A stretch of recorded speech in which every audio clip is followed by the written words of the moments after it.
Hey, how's it going? My name is Mauro. For the first time ever, I'm basically documenting my entire painting process from start to finish with the goal of sharing a few of the things that I've learned in my decade-plus experience as a painter. Since 2020, actually, at the beginning of the pandemic, I came under representation and have been working with the most amazing gallery. They're called Unit London and they're located in Mayfair. I've had 3 solo exhibitions with them now, and in the course of those exhibitions I've learned a lot about what it takes to just be an artist that does shows for a living, you know? So because most of my work is intended for exhibition, I feel like I can offer not only some technical feedback about painting, but also a little bit of practical insight for anybody who might possibly want to pursue a similar career path. And I know the art world is sort of notorious for gatekeeping and barriers and like stuff like that, but man, I can promise you that I have fucked up in pretty much every way along the way. I was a drug addict, and then I got clean, and then I went to art school, and then I dropped out of art school, and I never went back, and I became a drug addict again, and then I got clean again, and now my work is just sort of all over the place. So trust me, we got this. All it takes is a little bit of time, consistency, and planning. All 3 of which were very necessary to get this guy done. Let me show you. Most of my large-scale paintings start off essentially the same. I transfer the drawing with a projector onto the surface, and then I proceed with a light wash of color. I take advantage of smaller panels like 8x10s or 6x8s, and I use those to work on my drawing skills and also to work from imagination. As a general rule, I also like to add a little bit of a bleed to the paintings so that when they're being stretched, there's enough space for them to easily go over the lip of the stretcher bars. The application of the first layer is pretty fast and vigorous and kind of just meant to establish the local color of the various objects present.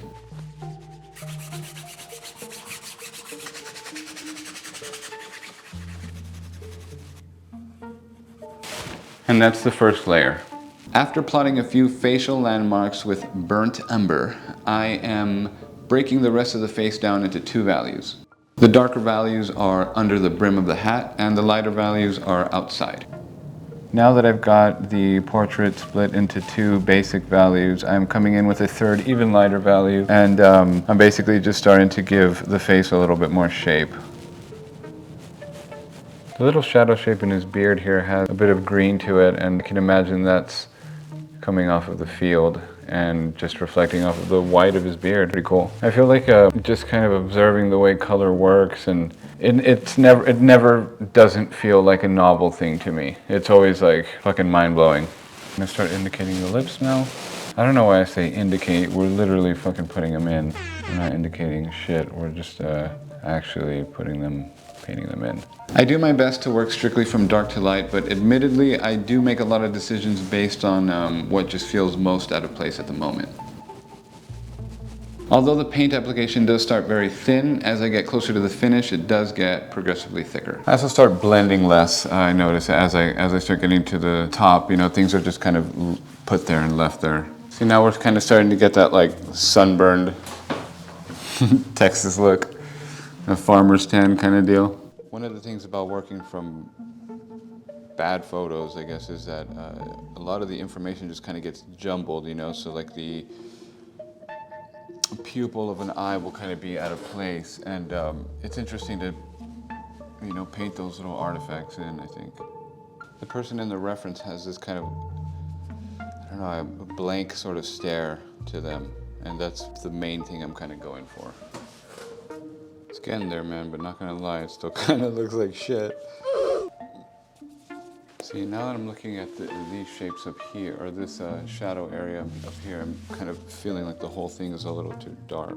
So I'm gonna go back in with another layer and lighten it up. So I just noticed that as I was starting to lay some color down on the forehead, his entire facial expression was just becoming angrier.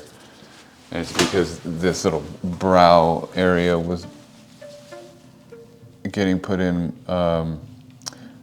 with so much contrast that it created this furrow. Yep, that's better.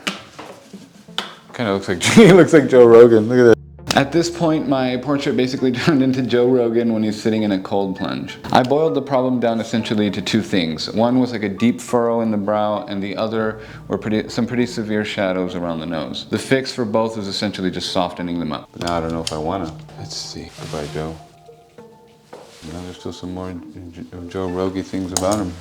Because of the way I paint, my brushwork tends to be a little bit energetic at times, especially with the background. And so what happens a lot is I will get splashes of paint on objects in the foreground, and I just basically want to avoid that. So I'm going to go ahead and paint in the background now, so that as I build up layers, I'll cover any sort of splashes or splatters of paint that have bled into the foreground. With this second layer, I'm also going to be more conscious of subtle shifts in color. I'm also going to start painting in the cast shadows on the grass from the vegetables and the figure. And again, for this, we'll use a nice big brush.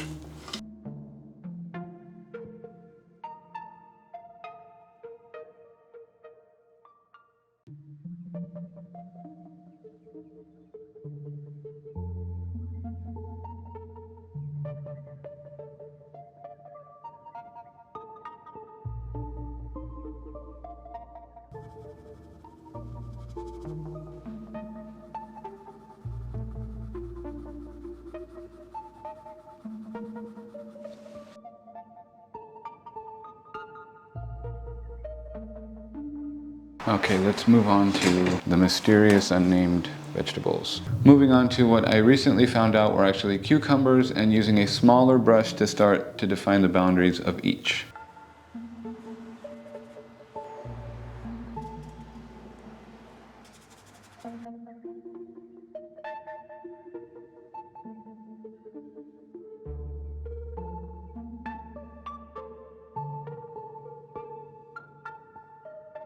I'm going to start in the area around the vegetables so I can put in those shadow shapes, and under the hunter as well.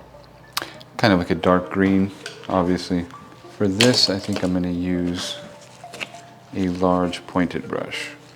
And you'll also notice that this application isn't going to be as thick as the ones on the vegetables. I'm still kind of working up some transparencies. Mostly, to be honest, it's because I don't paint a whole lot of grass, so I've got an idea for how I think I might be able to work this, but I'm not entirely sure. I'm kind of figuring it out as I go. So that color looks pretty accurate, so let's move on to the rest of the background, and I think from here we'll start down and then move up.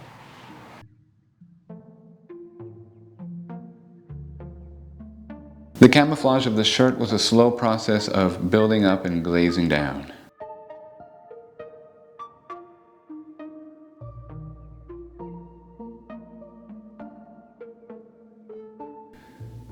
I think at this point it would be a good idea to start going through each section and now bringing them to completion. So I'm going to start at the very top with the hat and work my way down through the body, and then finally to the vegetables, and then from there I will move on to the background.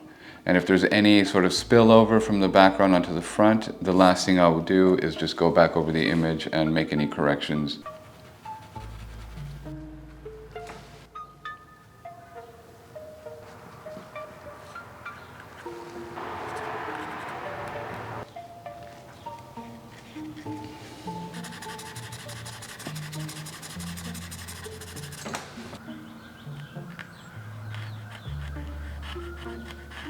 The rifle's ass is a fun paint because it's like a nice simple gradient, and we can use a lot of those colors from the ass and carry them right over to the balls.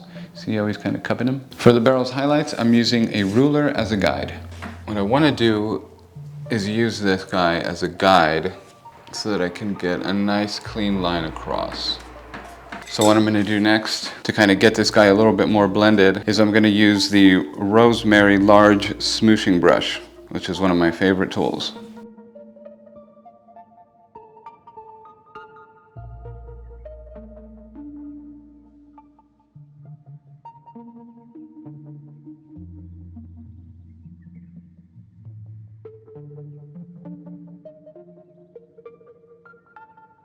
A personal tendency of mine is to kind of overdo it with highlights and lighter values, so I'm coming in with a darker value and cutting into the lighter one.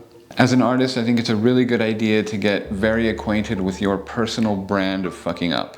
This will put you in a much better position to not only fix mistakes, but even plan for and prevent them down the road.